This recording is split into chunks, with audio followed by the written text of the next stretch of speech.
This prison was so overcrowded, people didn't die lying down. They died standing. And what most people don't understand is, this wasn't just a physical problem. It was a psychological trap so extreme that even survival became a form of torture. There's a hidden rule about human behavior that only a few experts really understand. When the body loses space, the mind starts losing control. And in a place like Gitarama Prison, that rule was pushed to its absolute limit. Located in Rwanda, Gitarama was never designed to be a nightmare.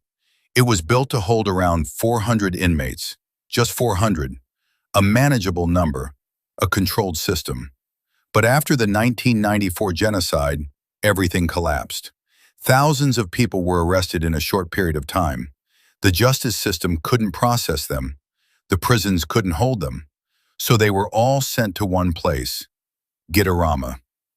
Within months, the population didn't double. It multiplied beyond control. 400 turned into thousands, then more, until over 7,000 human beings were trapped inside a space never meant for even a fraction of that. And here's where the first invisible shift happened. Most people think overcrowding just means discomfort, but in reality, it creates something much darker. It removes choice.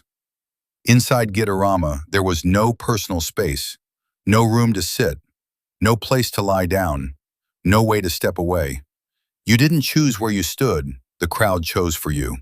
And once you lost that basic level of control, something inside your brain started to change. At first, prisoners tried to adjust. They told themselves it was temporary, that somehow things would improve. But after the first few nights, reality hit. There was no improvement coming.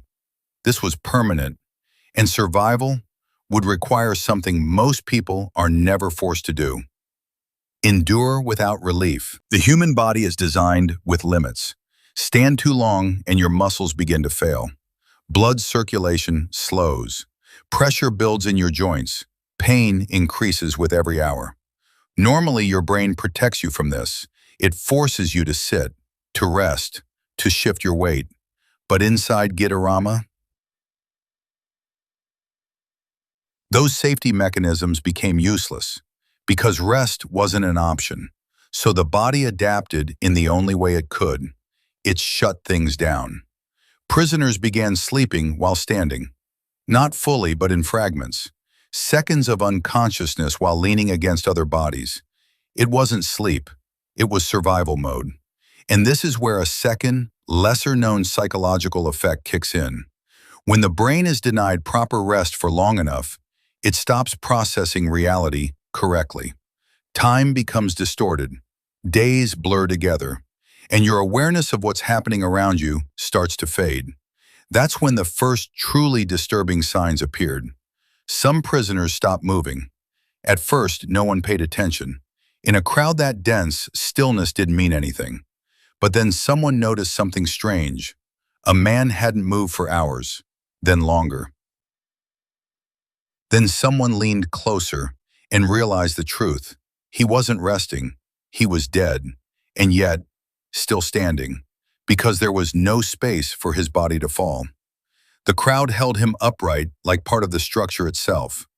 And here's the part most people don't realize. The brain, when exposed to something horrifying repeatedly, starts to normalize it. At first, prisoners were terrified, standing next to a dead body, unable to move away, unable to escape the smell, the presence. But over time, it became part of the environment. Death didn't feel shocking anymore. It felt expected. And that shift is where real psychological damage begins. Inside Gitarama, the worst enemy wasn't violence. It was pressure. Not emotional pressure, physical pressure. When thousands of bodies are packed together with no space, movement itself becomes dangerous. Every shift, every push, every attempt to adjust position creates a ripple effect. And that ripple can kill. There's a concept most people have never heard of called crowd compression. It's not about people fighting. It's about people being pushed so tightly together that breathing itself becomes difficult. Inside Gitarama, this wasn't rare. It was constant. If someone tried to move, even slightly, it could trigger a chain reaction. People behind them would push forward. People in front would be crushed. And somewhere in that chain, someone would lose balance. Falling in Gitarama wasn't like falling anywhere else, because once you went down, you didn't come back up. There was no space to stand again, no room for others to pull you up. The crowd would close over you instantly, like water swallowing something beneath its surface, and within seconds, you would suffocate. What makes this even more disturbing is that no one intended to harm you.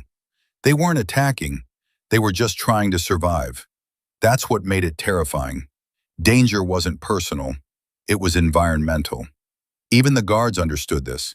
They stayed outside most of the time, watching, avoiding entry into the massive bodies, because once you stepped inside, you lost control too. But the real horror of Gitarama wasn't just physical. It was what it did to the human mind. When a person is placed in an environment where they cannot move, cannot rest, and cannot escape, the brain starts looking for ways to cope. Some prisoners became hyper-aware. Every sound, every movement, every shift in pressure felt amplified. Their minds were constantly on edge. Others went in the opposite direction. They shut down, stopped reacting, stopped speaking, stopped thinking clearly. They were still alive, but mentally, they had already disconnected. This is something psychologists call dissociation. It's a defense mechanism.